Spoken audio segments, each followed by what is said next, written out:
He's a record 32-time Bassmaster Classic qualifier, 16 Bassmaster wins, a former Angler of the Year, and a 4-time Bassmaster Classic champion. All the way from Ava, Missouri, the legendary Mr. Rick Clunn joins me. Oh.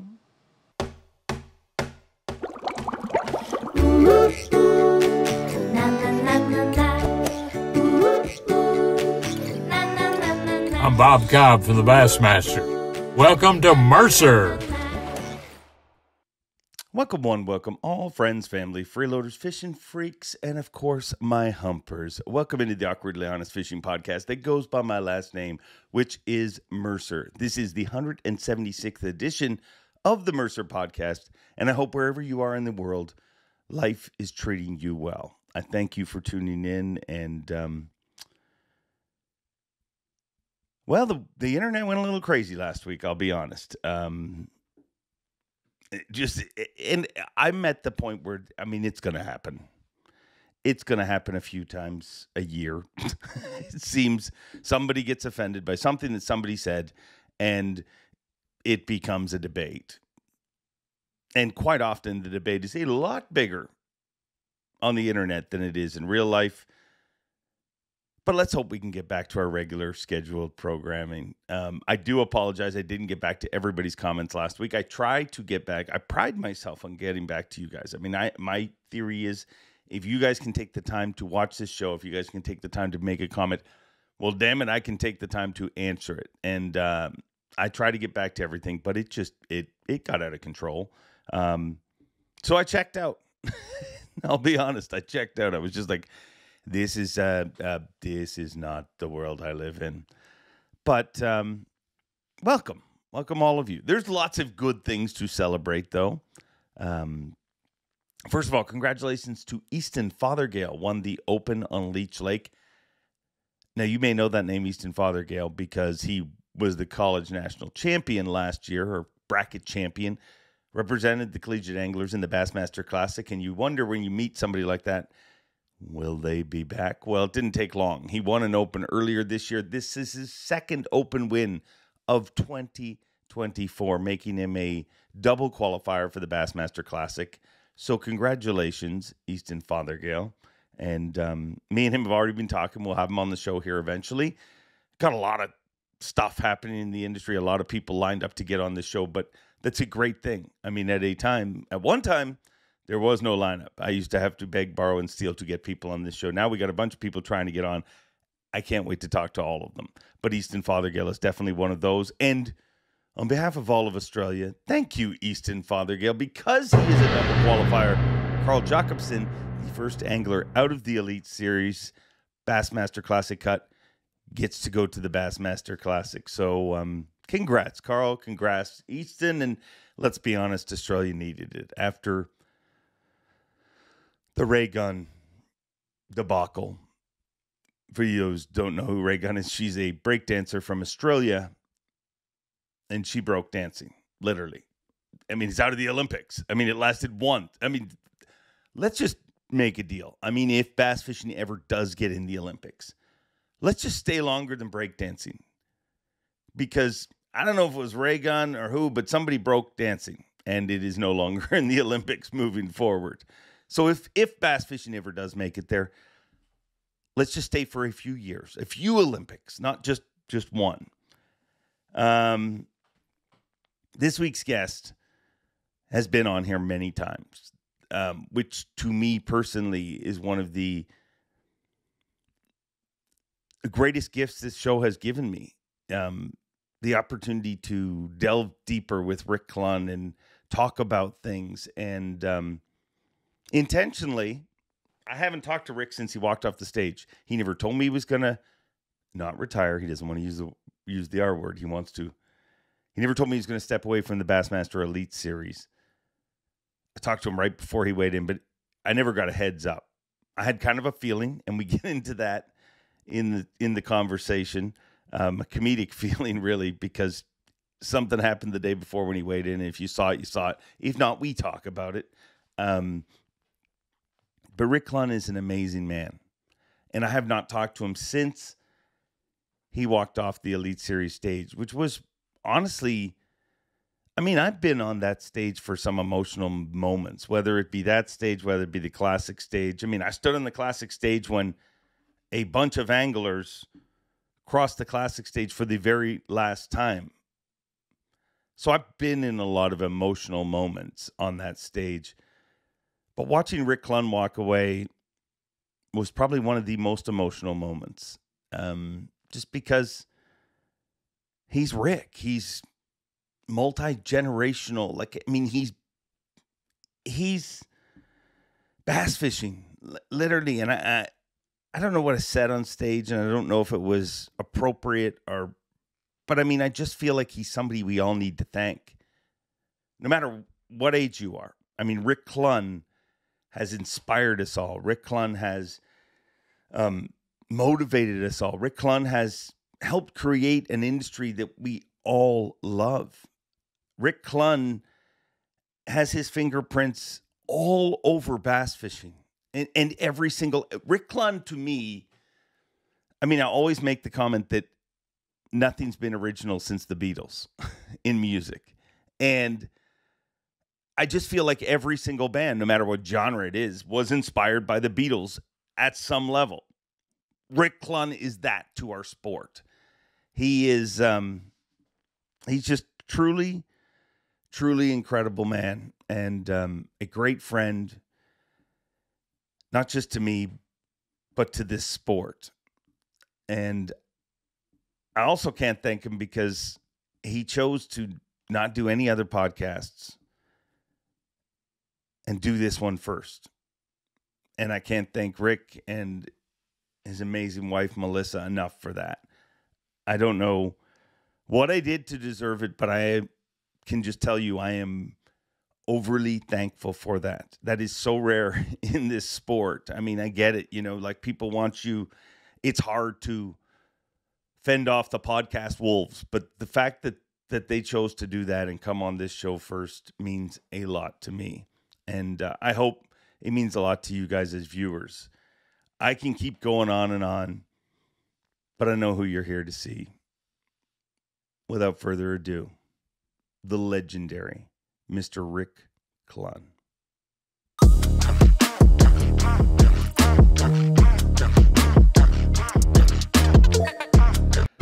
Rick Clunn, partially by design, me and you have not spoken since you walked off the Bassmaster Elite Series stage in what I would describe as a tough moment. How would you explain it? I'd been planning it for a while based on certain things that would happen. And so it wasn't like a spontaneous thing for me. Yeah. So it's not easy, and I don't think I will ever completely. My heart still wants to fish at the highest level I can, and that's just my heart. My brain and my body have been telling me for a while that I might ought to look at taking another path, or another road in this long, long fishing journey of mine. And that's the only thing that probably keeps me somewhat sane is that there's a lot of other options. Yeah. It would scare me to death, mentally, psychologically, if I had to totally walk away from fishing. I couldn't do it, not because beyond all the honors and the awards and all of that, fishing has given me sanity. It's made life. I learned this even early on in my career, that when I wasn't doing what I would want, even though I liked the job of systems and computing work at Exxon, so much that surrounded it was going to kill me. The driving, fighting rush hour traffic, working in a little office all day long. I couldn't breathe.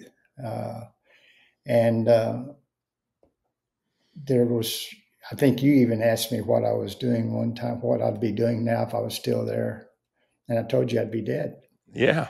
And I hate to say that, it sounds morbid, but I think I would, because so many of the guys that I worked with are. It's kind of so I feel, everybody uses this term retirement. Yeah, I retired 1974. And and a lot of people would agree with that. But fishing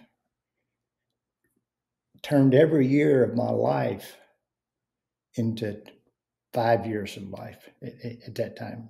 Sometimes I think 10 years. I was living. Joseph Campbell, again, I've used this quote before, is we're not really searching for the meaning of life. We're searching how to become more intensely alive. And fishing did that. It made every year seem like 10 of living. And so that's the part that I could not give up. And I don't want to give up.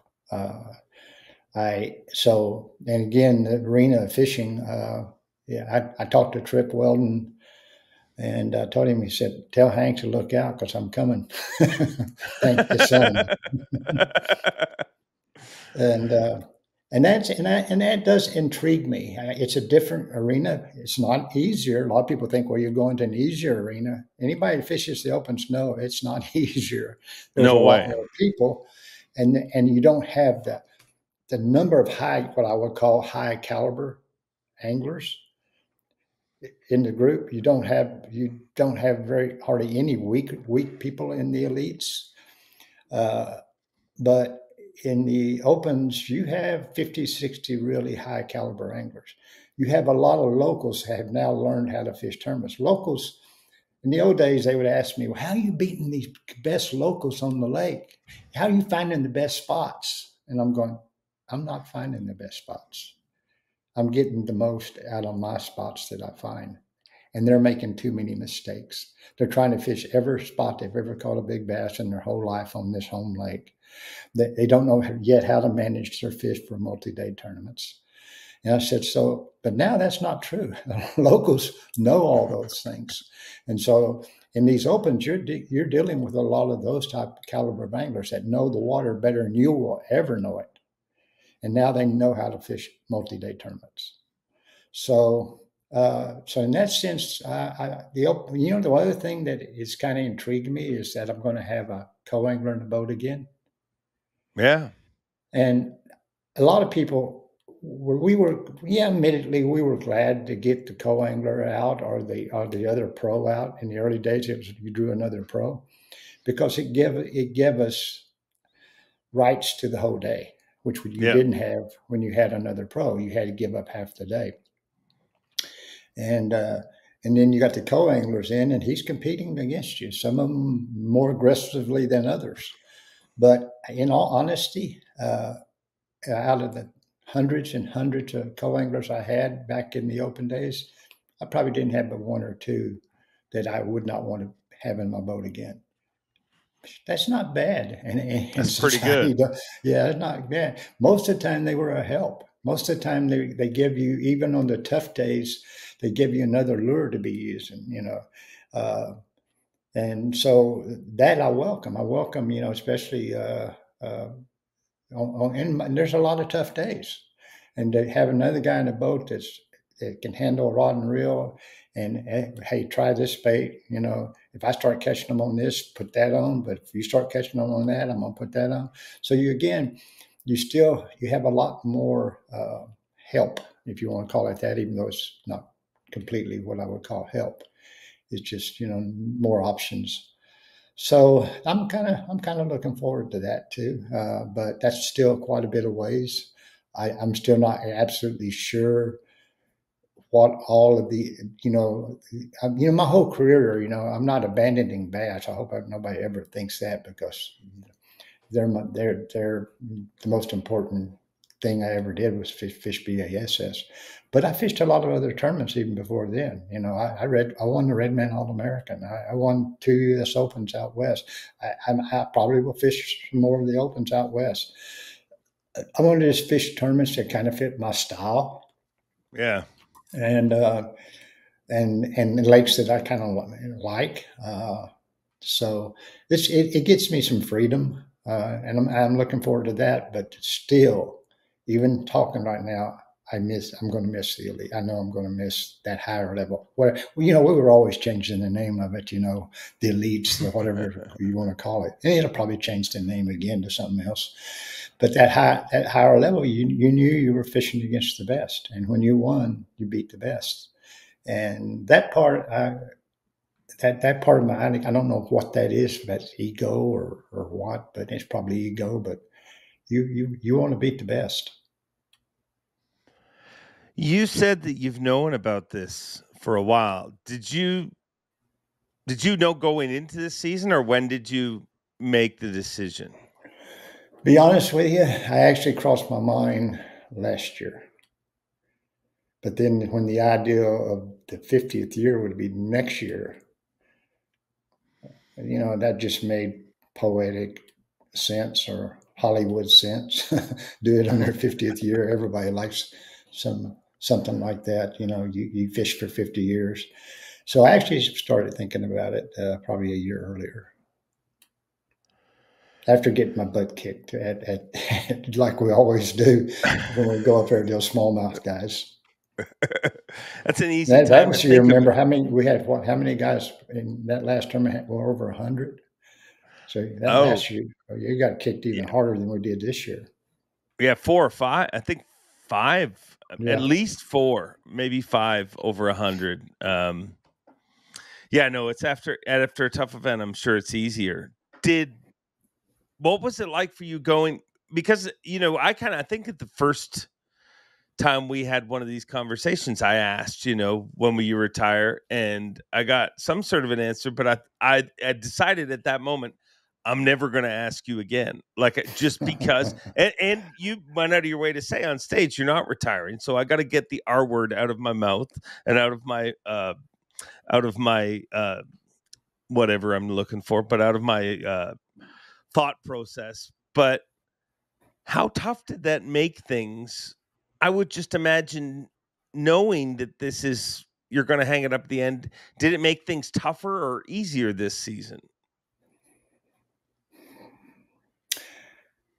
No, neither probably, because that's the beauty of, and why one of the biggest reasons I love fishing is when I get on the water, everything else goes away. It's just this beautiful interaction with nature that forces you to elevate your senses to a level that we don't elevate them enough. You know, your eyes, your smell, your sense of feel, hearing, all of the senses. And the fishing is the last remaining vehicle for the masses to, not just me, but the masses to be able to do that. Because we're being encapsulated more and more in this artificial world that, you know, takes us away from all that. So I've always had the ability to shut out everything else when I step in on that practice day on the water. And I'm going to be by myself, you know, 10, 11, 12 hours that day and not say another word to anybody else. And you're just starting to see these rhythms that are taking place out there with many, many creatures that you're connected to.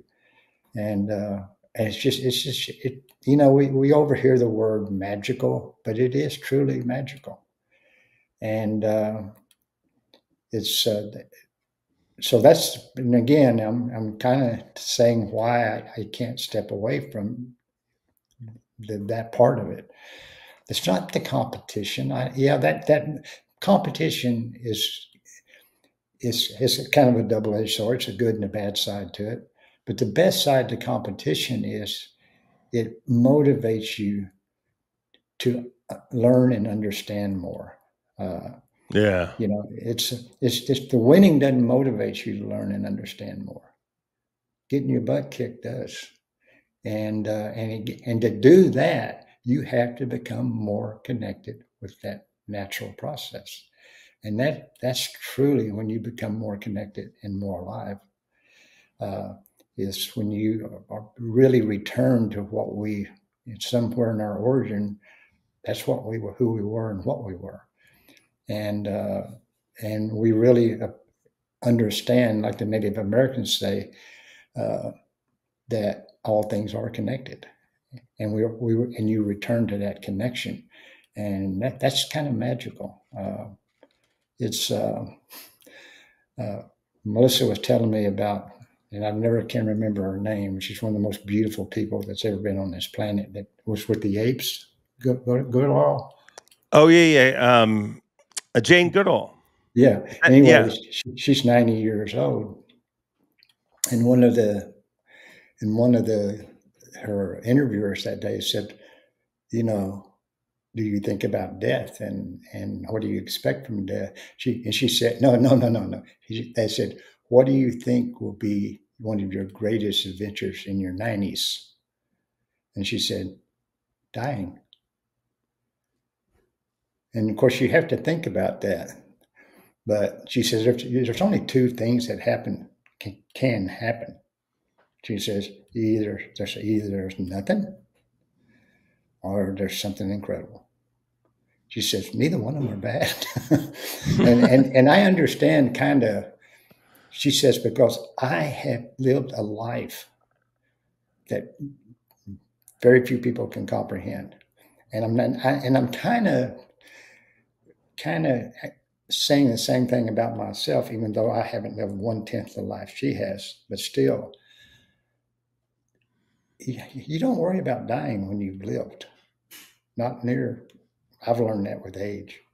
If you're living a good life, you ain't gonna worry about dying. And it becomes like her. And she is a believer that there's something else. And she says it's going to be incredible. Now, everybody has different beliefs about that, so I'm not trying to sell one or the other. Yeah. But still,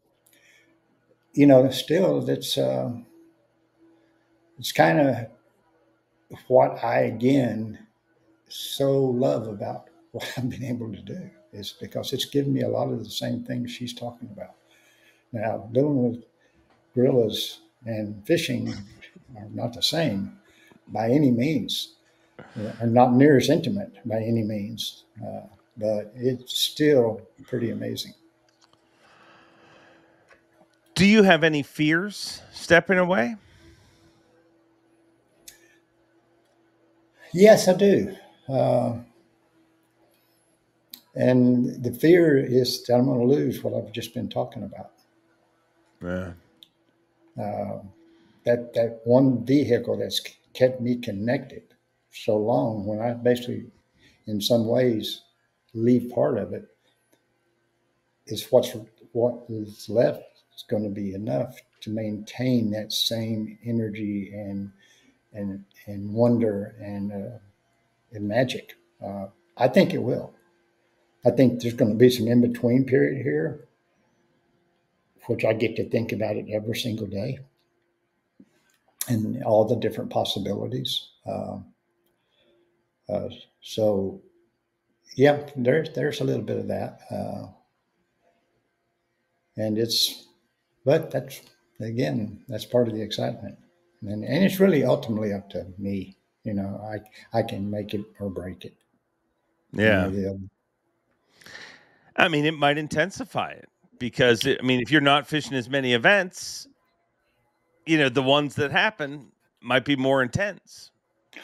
Well, I'm probably going to be fishing close to the same amount. Really? Yeah. And I've fished enough of the opens and those where you have co-anglers and other anglers. I really like those anglers that are in the opens. And, to every one of them, hell no. But generally speaking, I like that group. They're very respectful. They're very hardworking. They really appreciate, and love what they're doing. I mean, you still got the Charlie Hartleys of the world there, Yeah. the ones that love it more than I will ever love it. That they're still in the opens. They're still doing the opens, and I really like those people. Um, and Big Dave Smith was one of them. Of course, he's gone now. But golly, those kind of guys are in the opens, and they're probably they haven't gotten so much to the whining stage that us elites do. We get to a whining stage, which I will not miss at all. And I'm not saying it's not legitimate. I'm not saying that their concerns and stuff are not. Some of them are definitely legitimate. But at the same time, if you let that consume you, it will rob you of the love of what you're doing. Is that new? The drama, or is it just Oh, being more publicized now? it's just being more publicized now. The social media. Social media. No, it's not new at all.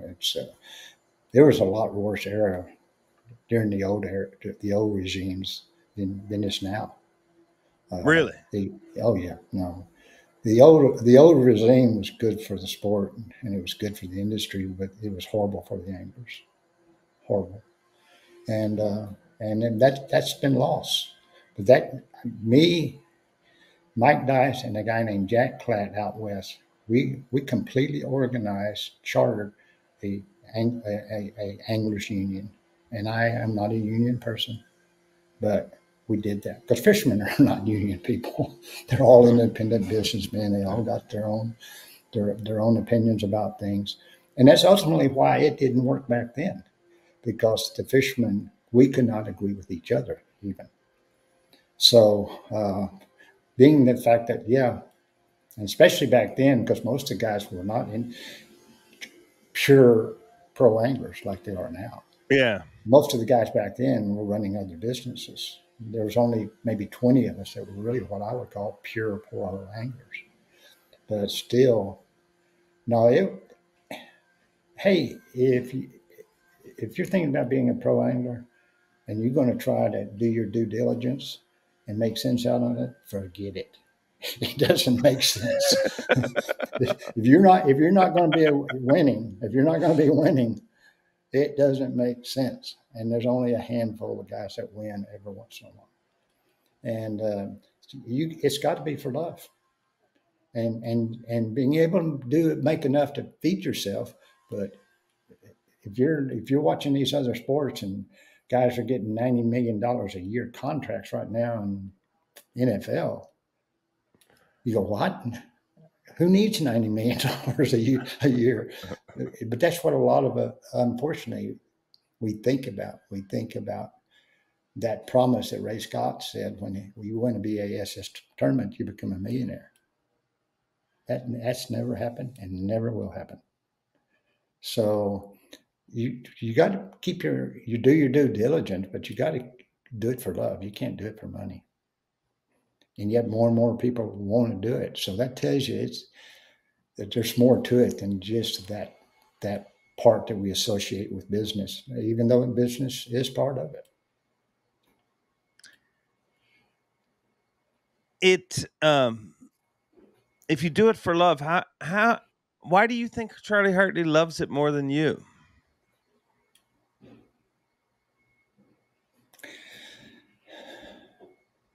Because I don't think he's ever done it for money. He is still one of those independent businessmen. Yeah. That he has a business that supports him and his family, and he can go fish tournaments without worrying about, like I did in the early days. If I don't get a check at the tournament, I don't have any money to get home. I could get there, but if I don't draw a check at the tournament, I don't have money to get home. He's never been in that position. There's never been, and I'm just speculating. I can't speak for Charlie, but there's never been something to steal the love from him, like it is with so many anglers. When you look at when you're one of these young kids, I can't imagine. You look at a credit card that's got $50,000 on it, and you can't pay but about 5,000 of it, and now you're going to pay astronomical interest on their balance, that's going to steal the love pretty quick. And so I understand, why you hear whining and complaining, why can't it be better? Because it's a legitimate question. Has that question been being asked your entire career?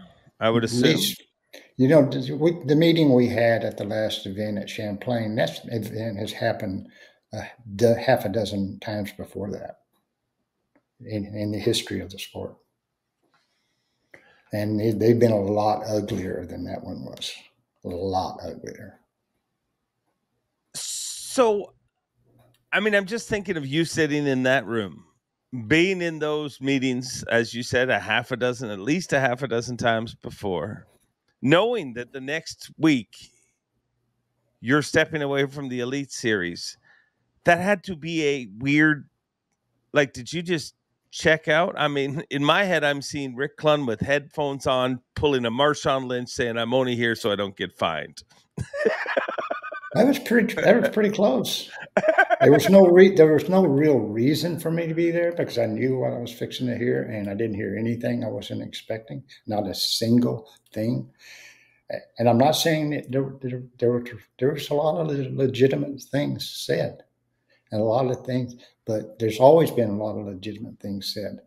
But will they be addressed? And of course, that sounds like you're putting the blame on Bass. No, I'm not. I think the one thing that I did learn was that to put these tournaments on and run them the way we want them run costs a lot more than most people think. Yeah. A lot more. And most anglers, all they do is say, okay, we put in this many entry fees and we're getting this much payout back. They don't very few of them factor in other expenses. It's just, okay, we paid for the purse, our entry fees, so we should be getting blah, blah, blah. I'm not a good businessman. I'm not a mathematical person. So I don't even want to express an opinion on it but I know that it's always had a lot. The number one problem has not been addressing the angler's complaints. It's how do you address them? And the only way, and the fishing industry has given this sport amazing support, 10 times more than they even have the ability to give it, in my opinion. We just have not been able to pull the non-endemics like all other sports have. And that's the only way any of these things will ever be addressed. If you can really get true non-endemic. We've got token efforts from some of them. I think Toyota has done a pretty dang good job, but they're about the only one. And the rest of them are just kind of giving you a pat on the back, and that's about it. So until you get to non-endemics, I don't think anything will ever change. So that means you got to win. That's what I told them. The one thing I did say at the meeting, I don't think you were there. No, I was stuck. I got stuck in South Carolina, so I was driving through the night to get there. But sorry, that was well designed on your part. I wish it was by design, but a hurricane did have something to do with it, and then it came and screwed me later in the week when we canceled a day. I know. I was there. But anyway, I've listened and I listened, and because, like I said, I didn't hear anything I haven't heard before from either side. But finally, in the end, the main thing that a lot of it boiled down to, which is a major problem, and I don't know how you address it, was the social media help. What help can you get, and what help is not public and you can't get? That's not policeable. I mean, every day it gets less and less policeable. And so, but they were always complaining. There was a lot of complaints about everybody's getting help that they're not supposed to get. And the lie detector tests are not really good. I mean, I'm not saying you couldn't be good, but they're mostly not. And even Gerald Swindler brought up a good point. He said that he talked to one of the polygraph people, and he says the questions they tell us to ask the fishermen, there's no way you can fail them. No way. So you got that it means you have to change your questions. That's something bass can do. Have them asking the right questions. Okay. But even then, I finally said, okay, I'm just going to give you my perspective. I've been doing this for 50 years. There's only one thing you can do. You're not going to be able to police them. I said, I fished my whole career beating guys who were getting 10 times more help than I was. I knew I had to get good enough. I had to beat them, and I had to beat their cousins, and I had to beat their friends, and I had to beat everybody, even people they were paying. That's the only way I was going to win. I had to get that good. And I said, that's my advice to all you young anglers. You're going to have to get good enough that you're better than them and all the help they can possibly get. And, when I first realized that I could do that, but now I know this doesn't exist anymore, but it was back in those classics where they wouldn't announce where we were going until we were 30,000 feet in the air.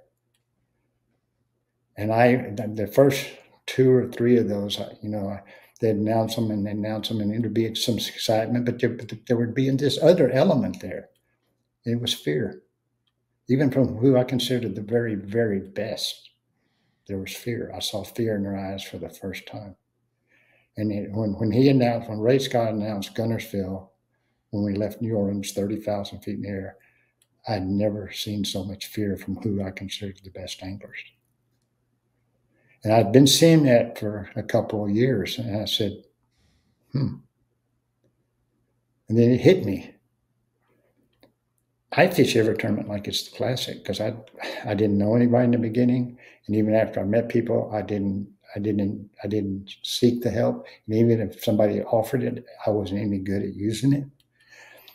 And so I fished every tournament like it was the Classic. They didn't. The Classic's the only tournament they did not fish that they had to fish without help. And they were lost. And I said, I got them. And I know it's pompous, I've said it before, but I would have won twice as many Classics if they had kept them secret. And I'm glad they didn't keep them secret, but because they couldn't. The sport needed a better a better platform to work from, and you had to get the kids there and the fans there, the media there. You had to announce it ahead of time. But I'll never forget that's when I realized these guys are beatable. I know their weakness, and that's what they still got to do nowadays. They still have weaknesses. That very thing that gives them strength. I know several guys did everything they can to win a Classic. But the number one thing, the reason they never won a Classic and never will win a Classic, because they were looking for somebody else to tell them how to catch them and where to catch them. They couldn't do it themselves. And so and there's so much more satisfaction. I've only had one tournament, and I'm going to say it, I've only had one tournament in my whole career that somebody helped me win. And that was my brother, Randy Fight, when he was fishing the circuit. Okay. And it was just one of those fluke things that I wasn't on fish. I'd throw my shoulder out of socket during practice. I couldn't practice. I drew Dyer Combs, Jimmy Houston's son-in-law at that time. And Dyer said, well, I'm going to Chamont Bay. I said, well, I'll go with you. Said I didn't really get to practice. And when I said that, Randy Fight, my brother, we were staying in the same room. He said, there's this area in Chamont Bay, if that's where you're going. If y'all can't do anything, try it. And I went with Dyer. We called a limit. And I said, Dyer, just give me the last 2 hours of the day. He said, okay. And I ran to that area, Randy said, and I ended up winning the whole tournament there that day and the next 2 days. And it was the first BASS tournament ever won with all smallmouth bass. So I remember it vividly, but that's the only one I ever won with information that I didn't figure out myself. And So I know it's a different age, but these young anglers now they're getting to do something with this new technology that is kind of what I did with the Classic. I learned how to fish in a way that nobody was fishing. It's just a little bit different, well, quite a bit different, but still, it reminds me of that. One of the weird things that has floated around since you retired is people say you're retiring because of technology. Does that that pisses me off? I thought it because might. It has nothing to do with that. And if anything, it almost made me stay in because I know I can win a tournament doing that, but I've got to commit to it, and that's the hardest part is committing to it. It fits into my age and my physical abilities perfectly. It doesn't, but it doesn't. And even though it has a magical element to it, I would never totally turn to it because I think that's the only thing I fear with the new technology is stealing the magic of fishing from those young anglers. Is stealing that real connection, even though I've learned more from it in the last 3 years than I learned the other 47 years put together. It showed me more about bass behavior than anything we've ever had. And we have been so wrong for so long. So why it's nice to finally start to understand the true behavior of the fish, which we did not. So no, I knew that was going to happen. I even mentioned that to Melissa yesterday morning when we were talking. I said, there's going to be this certain element that is, against this technology that are going to try to use me as an example. Well, it drove Rick Clunn out of the sport. It's not even close to the truth. I thought that might piss you off. Not that I wanted to piss you off, but I thought no. There's so many people that, and I don't know. No, it didn't at all. Like I said, I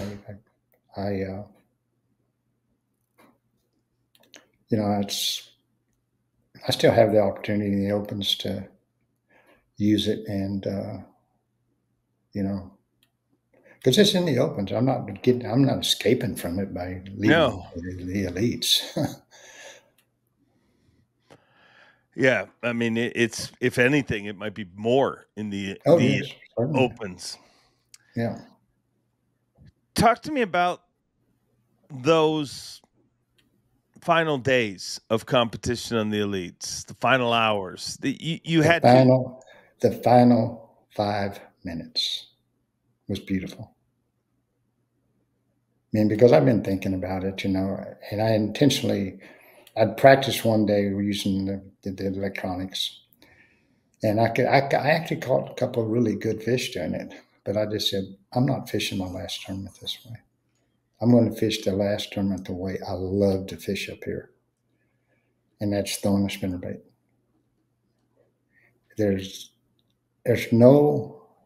I can't hardly think of any other way I catch fish that beats smallmouth on burning a spinnerbait. I was throwing that trickster spinnerbait. In the last hour of the day, I had about 15 and a half, maybe 16 pounds. And I said, I'm going to stop in this one area, my last stop, because I caught all my big fish in this area. And probably not my last cast, but one of my last, 10 casts. I'm getting the spinnerbaits coming to the boat. And one thing about a spinnerbait burning it with smallmouth, 90% of your cast hit at the extent of the cast in that first 5 feet that you're burning it. Yeah. And rarely do they hit after that. But this 5-pounder hit 10 feet from the boat. And I mean, I'm sitting there fixing to pick the bait out of the water, and it was almost like a goodbye. He went, whoosh, and ate the spinnerbait right there. And I will never, ever forget that fish, because it was like, hey, I'm playing mind games, but it was almost like a farewell. Hey, here's your last elite fish, and what a beautiful fish. You know, it was. I've thought about it many times, and I don't think I'll ever forget that particular fish. It makes sense now because, and I don't know if you remember, but right before weigh-in, you were in the troughs waiting to weigh in, and you were one of the first anglers to weigh in that day. And I didn't know for sure what you were going to talk about, but here, well, let's open up totally, because me and you have not talked about this. The day before when you weighed in, I said his final event in his 50th season of competition. And that was the moment when I realized, I think Rick Clunn's retiring tomorrow, stepping away tomorrow, because your head snapped and said, "What did you say?" And I said, "Your final event Yep. in your 50th season." Because I assume you Right. thought I said it's your final event. Yes. No, absolutely. You nailed it. And then I caught it. I reread it through my mind when he said, "Oh, dang it, that's not what he said." So going into that last day, and I saw you right before weigh-in, and I came up, put my arm around you. I don't know what I said, but I remember you just turned to me and you just said, "That hit. I'm never going to forget that hit." And we both kind of talked quickly about the jarring hit of a smallmouth bass. Yeah. So you did think the day before that I totally misspoke, and I did get yelled at only on stage briefly. by Rick No, Clunn. I hadn't. No, once I left the stage, I was behind the stage. It hit me that you hadn't.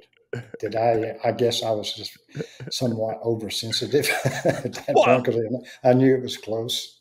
Understandably. And I'm the kind of idiot that would ruin a good thing like that. But it was, I remember I texted Melissa afterwards and I'm like, "Rick Clunn snapped on me on stage for the first time ever today." Not the first time.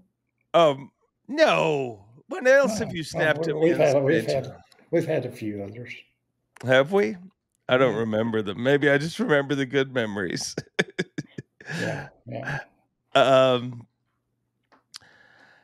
So if you had to pick one word to describe your career, what would it be?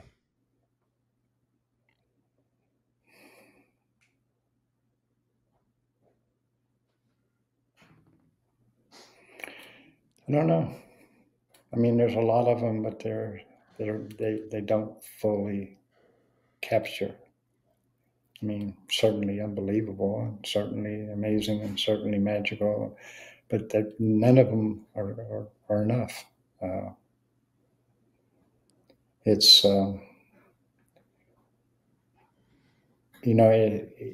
this whole year has allowed me to be more grateful, to really reflect more on what I've been allowed to do in a time frame, in a country that no place else on the planet, and probably very few other times in the past, certainly, and maybe not in the future, could I do it.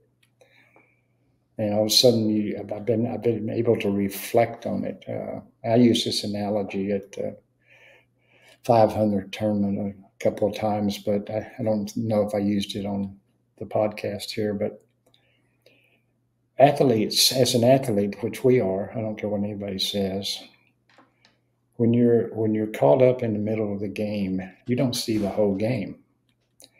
You don't get to appreciate. I mean, if you used a running back in the NFL coming up, and they hand him the ball and he breaks through the line and he dodges, a linebacker, and then somebody blocks the cornerback and he runs for a touchdown for 75 yards.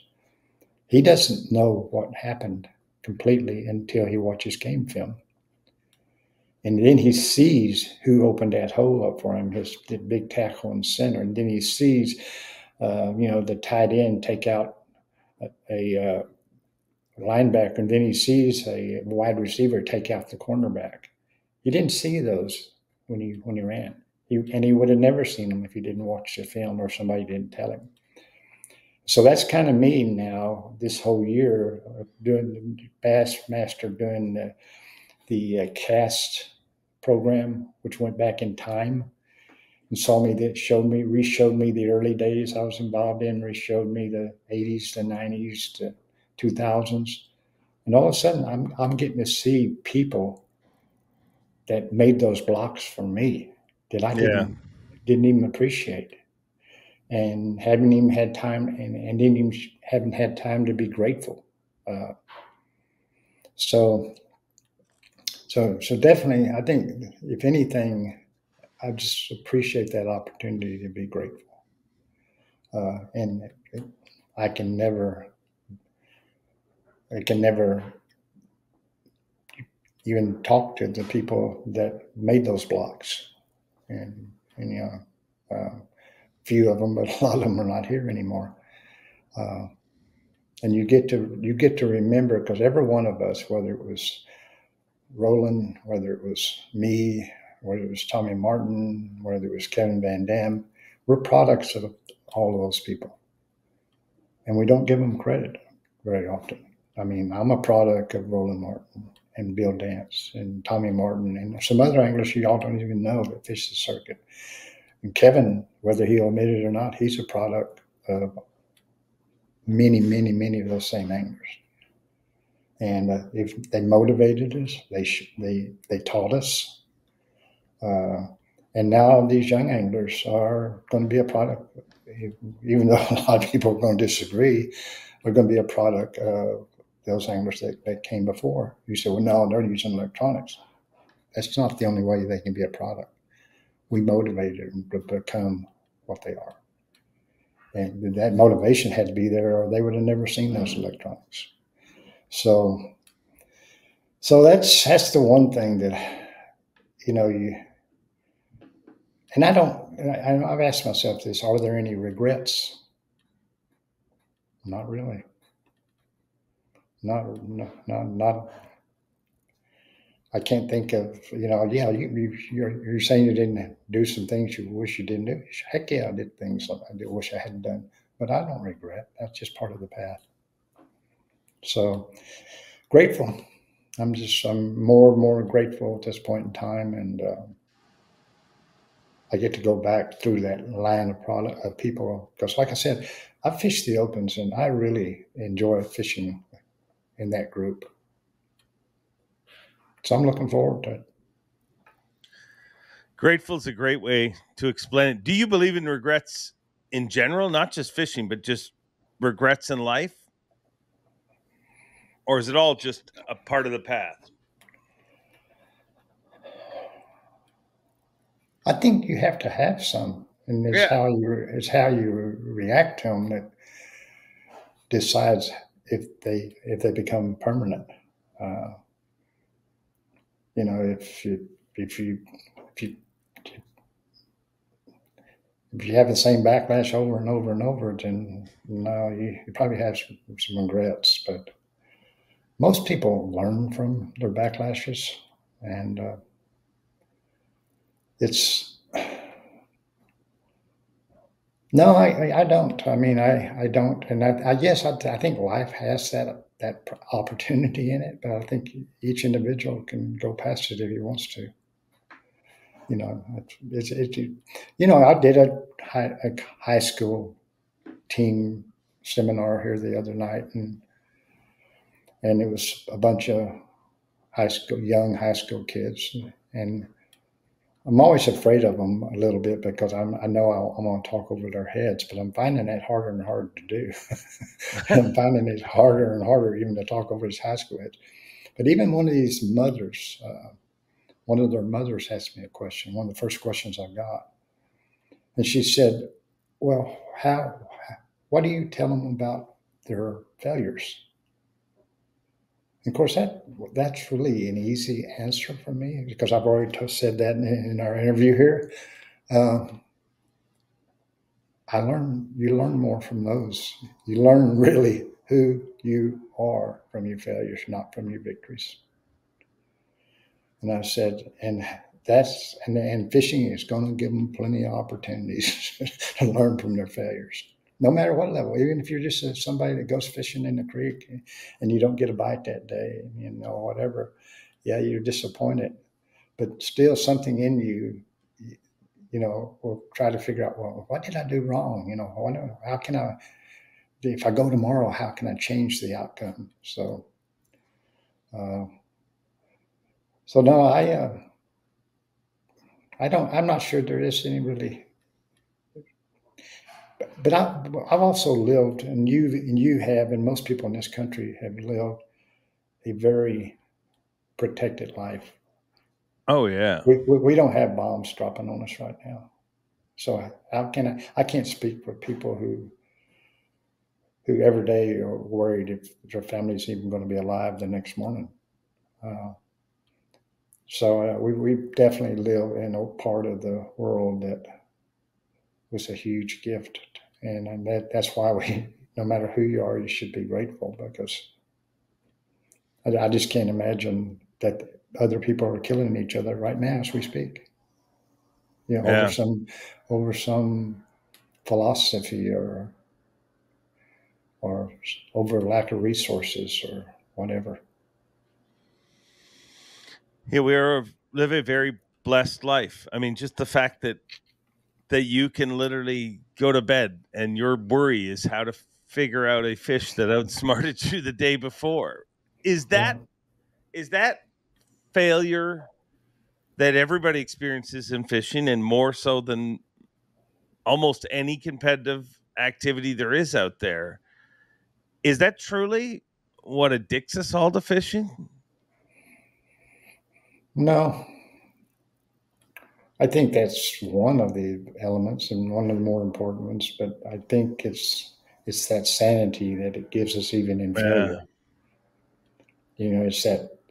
It's again something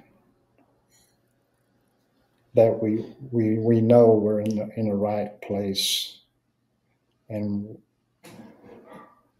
to me, I don't know really how to explain it. It's it's just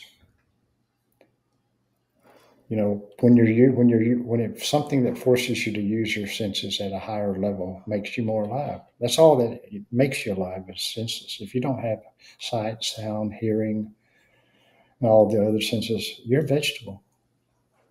Every sense that you have that intensifies gives you an opportunity to be alive. And the more of those senses that we can make alive, the more alive we are, and the more magical that natural world is. And so, to me, that's the most important element. Even though most people are not even consciously competent, not consciously aware of it, it's just a good feeling. It's like I've told you that time when, by all standards, my second year of my career, I was broke and didn't even have a house. But for some reason, I was a failure by all the measurements of society, and yet I like myself more than I ever have. Why? Why? Now, I've learned slowly why. But, and that's such an individual thing that each individual, and that's why even there's only one value in my mind of retirement. Okay. And that is an opportunity to keep looking for that thing. That's why I tried to tell my sons and my daughters is you're going to college, you're spending a lot of money in high school and in college, and you're going to get this degree. And a lot of kids are obligated to think, well, my family and I have invested so much money in this that it's now a life sentence. And I just tell them, no, never make anything a life sentence. If it's not giving you all those things that you feel, then do something else.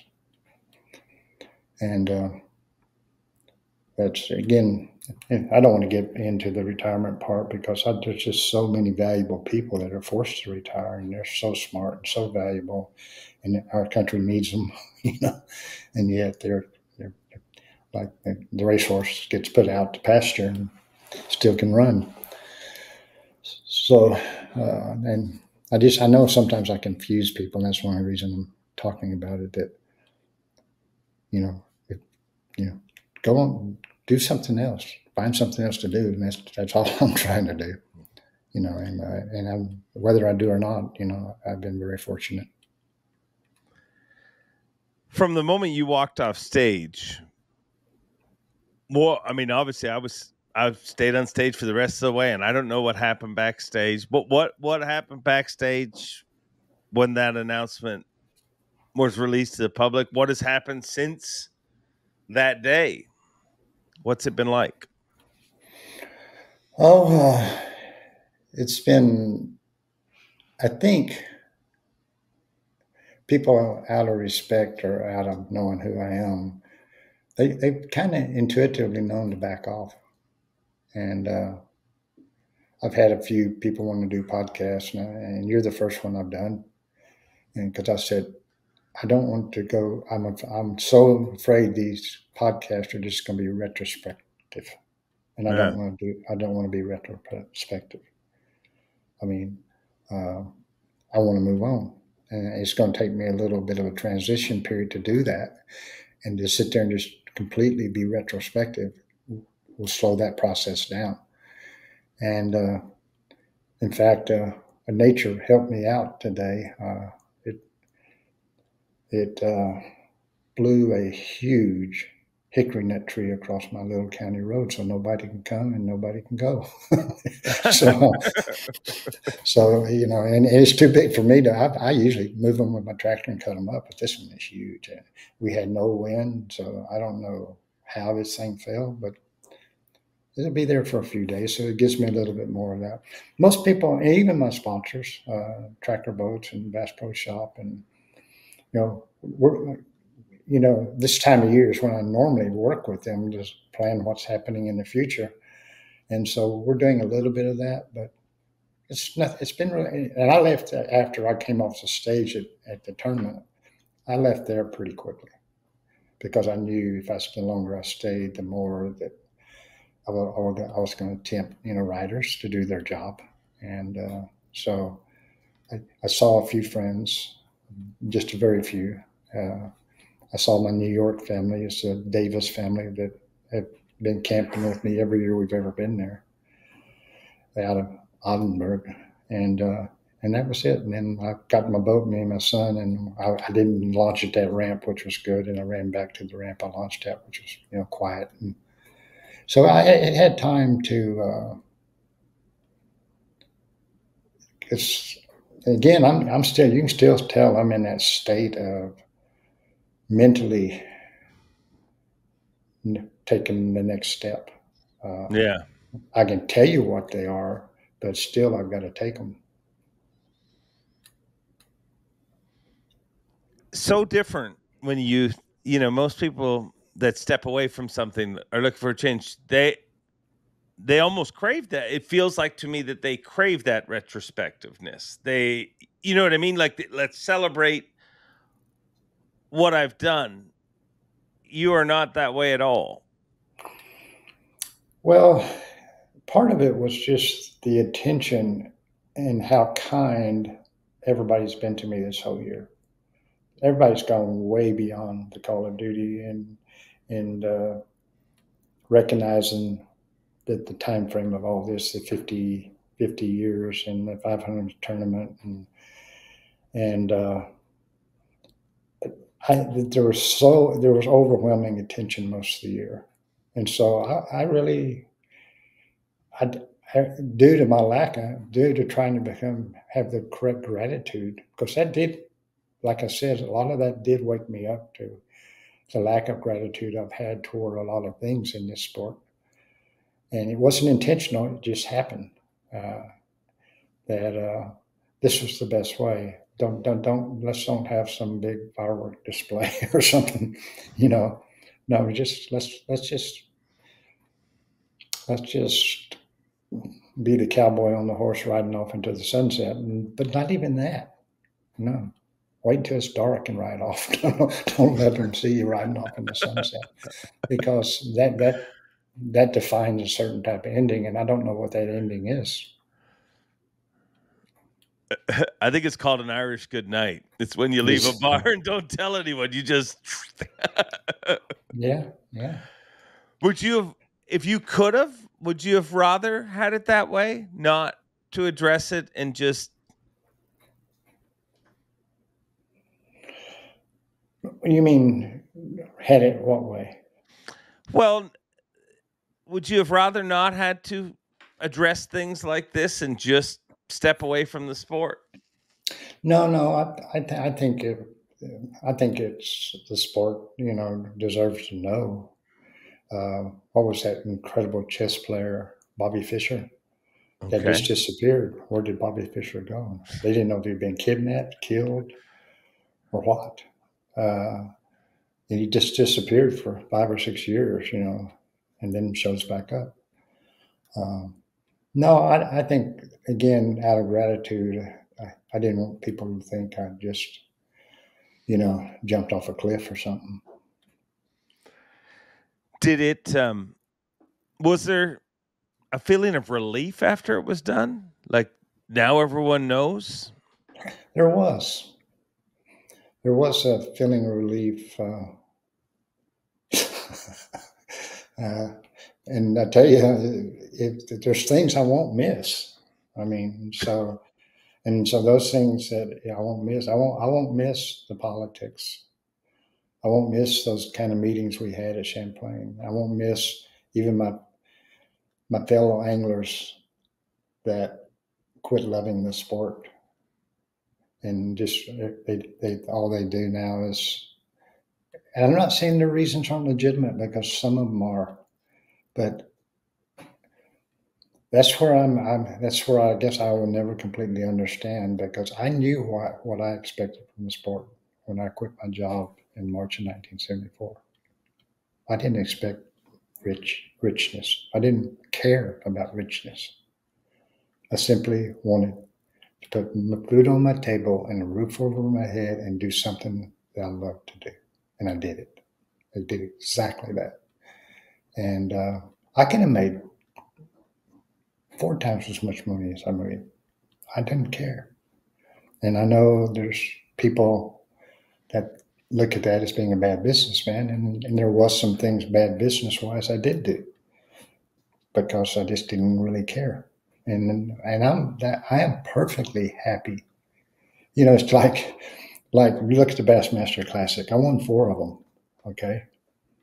You know how much money I won in those 4 classics? I've seen the stat before. It's less than $200,000. Yeah. Okay. That I won in 4 classics, not counting the other, 14 wins and the U.S. Opens and all of that. And the FLWs, I won $500,000 in 1 year with FLW. Okay. Money. So, but that's not that was not my intent. I mean, you can get, and people. I've had people say, "Aren't you angry that the guy now can win $1 million winning a classic, or he can win 500,000, or now they can win 300,000?" No, nope, I'm not, because that was not my intent. My intent was not. I didn't, and unfortunately, if I had anything to tell the young anglers, it is know why you want to do it and be true to it. Know what you want out of it, and be realistic about it. Because if you think this is an easy path, you're not doing your due diligence, because it is certainly not easy. Is it more important to dream of doing it, or is it more important for it to be a nightmare not to be able to do it? It's absolutely a necessity to dream of doing it. You can't do it if you don't dream of doing it. And you don't want to go down that rabbit hole with me. Sometimes when you say that, it makes me want to go down the rabbit hole more, Rick. I'll be honest. I will lose most people fairly quickly, and the ones I don't lose will just say I'm nuts. So, and it's okay. You know what, Rick? You're 78 years old. He just stepped away from the Elite Series. Screw those people if we lose him, is my opinion right now. Well, I know, but it's at the same time you can confuse the picture. But what you said about dreaming, you've heard it 100 times and you've read it, no telling how many times. But and every coach you've ever listened to on TV in any sport says the same thing. If you can't visualize it, you can't do it. Every Olympic athlete, one of their biggest tools is meditation and visualization. It's not Satanism. It's just part of the way the human mind and body and work. And if you don't understand those mechanics, and the good thing, you say, well, how does that's the advantage that the young anglers have. They're still dreamers. Yeah. They don't eventually intellectualize everything and make it a rational decision. More often than not, it's not a rational decision. Or they have somebody who's a real good coach. And that could be a parent, could be something. But dreaming is visualizing and believing it's going to happen. You got to believe it. You got to, and that's where, so many of those tools are so valuable because they allow you to take it from imagination to reality.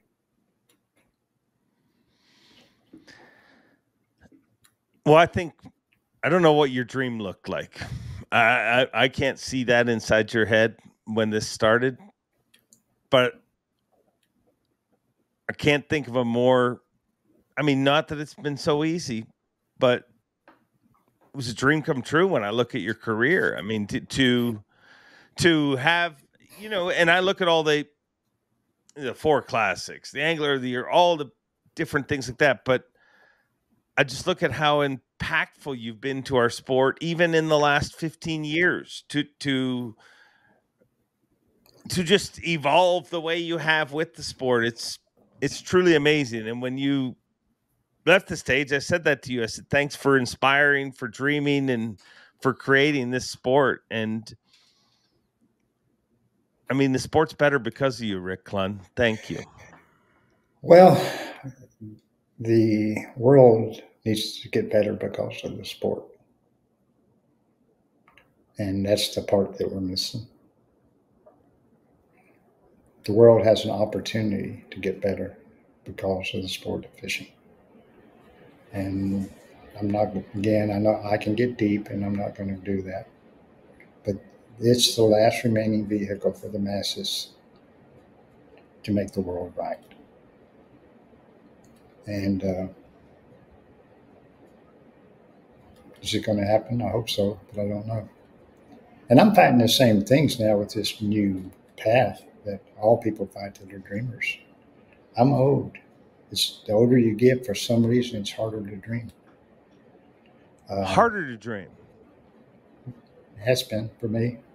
Because you take on the same things I criticize older anglers for. You start looking at the politics of it, at the business of it, at the money side of it. You lose that incredible childlike mind that believes anything can happen. And I love listening to some of these young anglers that express themselves that way. The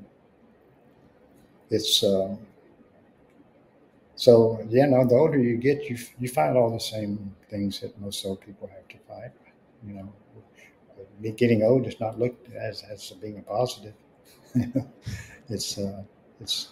that's sad because it should be. And this is part of the one thing I really love about the Asian culture. So much of their culture, you read that getting old, even in Native American cultures, the elders are looked at a very high level as far as what they can contribute to society, even at an older age. And that's really what I feel is the most important thing is to me, for me, is that you know keep contributing in a positive way. But don't.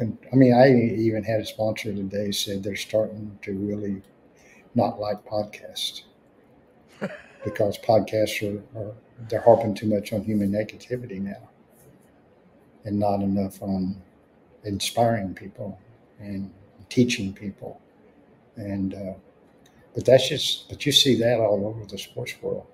Yeah. I can remember when ESPN never put on something about domestic violence with an athlete. Now, should they have? Yes. But still, then they start doing that too much because that gets too much media coverage, gets too much fan, what do you call it, ratings when they're talking as somebody messed up. But I think you have to be careful of that. It's and then I kind of it's I try to stay away from that. I'm not. I don't completely stay away from it. That thought process with elders or in the Asian community, is that why you hate retirement, the R word, so much? Because Oh yeah, yeah. and I mean, maybe it just took me forever to put it together, but I'm like, that's exactly. I mean, No, there's only one absolutely. group of people that are expected to just kick back and stop contributing, and Well, yeah, no, and it's something we promote in this country, and I hate it.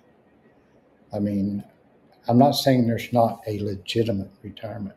Okay, I'm not yeah, saying that, but don't tell me that a person can work for 30 years of their 75-year life, and then they don't have to work the other 45 years. They only have to work 30. Or you there ain't no way any system can work if that's the case. If there's that many people having to be taken care of because we retired people from the time they were 30 or 40 or 50 even, and they were going to have to be taken away. They said, no, we'll take care of ourselves. Some do, some don't. And it's still those are valuable resources. Don't even get into the money, but those are valuable resources. I go into Walmart now and I look at a lot. They can't even hire people that are the people they're hiring are mostly retired, and they're doing yeah. good jobs. And the people that we need working are not hireable for some reason. So I don't know. Let me just. I'm not smart enough to explain it. Humans are valuable resources, like all the resources, Yeah. and we should not throw them away so quickly. I agree with that. There's no better group to learn from than the people who have already learned. Than Yeah. in all your time in fishing, do you feel you've mastered any element of it? No. None. If you no, yeah, no, you've learned that you haven't every day, every new year shows you, and that's why I'm so grateful for the electronics. It's not going to allow us to live that lie, and it's the lie that we've been living. It's not going to allow us to live, whether you like it or not. No, we haven't mastered nothing. I mastered when fish were on the bank or maybe in depths 15 feet or shallower. I mastered a little bit of that. But now we've learned they ain't there very long. I mean, they're there even in the best places in the country about a third of the year, and the rest of the time they're not there. So we totally did not understand their behavior. No, and we're learning more and more every single day. Um, I should have asked you this before we start. So is this the final Clunn day, or can we still have you grace on this show every month or so? No, Mercer, I've come addicted to you for some reason. No, I have. I've been around all kinds of announcers in my life, and most of them I understand they're just doing the job the best they can. But there's some that have do it really, really, really, really, really well, and there's I know two, and you're one of them. And I like that because you're not afraid to ask questions. You're not afraid, or you don't resent if you don't get the answer.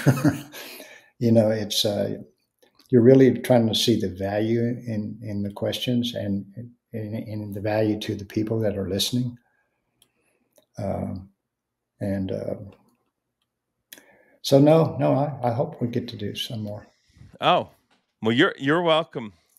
I mean, in my opinion, as long as you want to do these, Clunn Day can keep going, because what I love about you, and thank you for the kind words, the overly kind words. You That didn't earn them means quickly.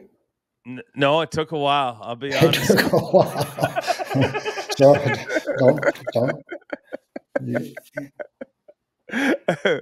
No, it took a while, but you have no idea how much that means to me.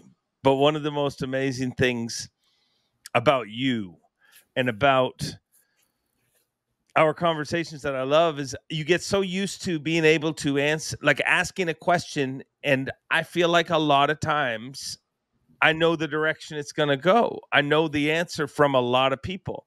And with you, I'm almost shocked more when I know the direction than when I don't, because you're a very free thinker, and I thank you for that.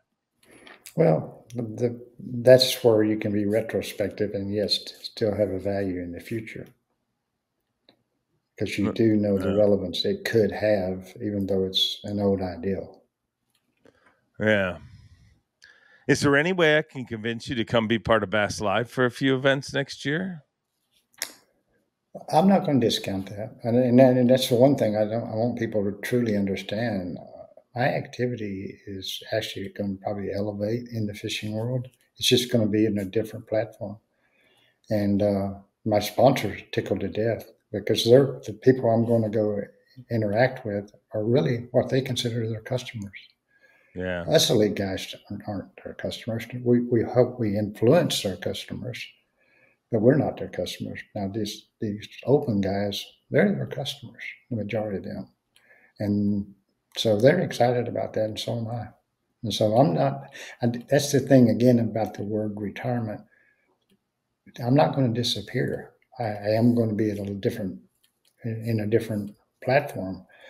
But, I'm going to be really working with probably a bigger group of anglers than I've ever worked with. Well, I look forward to watching it unfold, and I look forward to having you on here as often as you want to be part of this. And thank you, Rick. Honestly.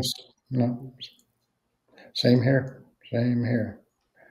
No, no, that's one of the things that I there are definitely people that I'm going to lose contact with. I'm not going to totally lose. I don't believe that, but we'll lose contact with. But there's other people I will create contact with, and people that I lost contact with that I will get to see again. So it's good. It's good. It's just I've got this initial stage where, like I said, I'm mentally figuring it out, but then I got to start. It's kind of like reading the most wise book you've ever read. It's the wisdom in the book is of no value until you burn the book and start living it. And so now I got to still put the book together, but then I've got to get rid of the book and start living it. Well, I can't wait to watch your next chapters unfold. And as I said, thank you, and stay tuned because much more to come from Rick Clunn. I'll have my eye on you. Thank you very much, Rick Clunn. He never disappoints. I mean, every single time I have a conversation with him, I feel like I walk away a little more grounded, a lot more educated, and just a better person. And I will thank you for that, Rick. And the best thing that came from this interview is thank you for getting addicted to this show, because guess what? We're addicted to you, and I wasn't ready for it to end. And the good news is it's not ending anytime soon. Stay tuned. A lot more to come from Rick Clunn. Stay tuned. A lot more to come from Rick Clunn on this very show. And that makes me a very, very happy camper. Thank you all for listening. As always, this is the part where I ask you to like, comment, subscribe, review, help me stroke the algorithm, and keep the grow going. And more importantly than all of that, go out there, be a good person. Hold the door open for somebody. Smile at somebody. Be kind. Enjoy being. And as always, Bob Cobb, take it away. Thanks for watching. Please like, comment, and subscribe, because Bob Cobb of the Bassmasters told you to. You hear?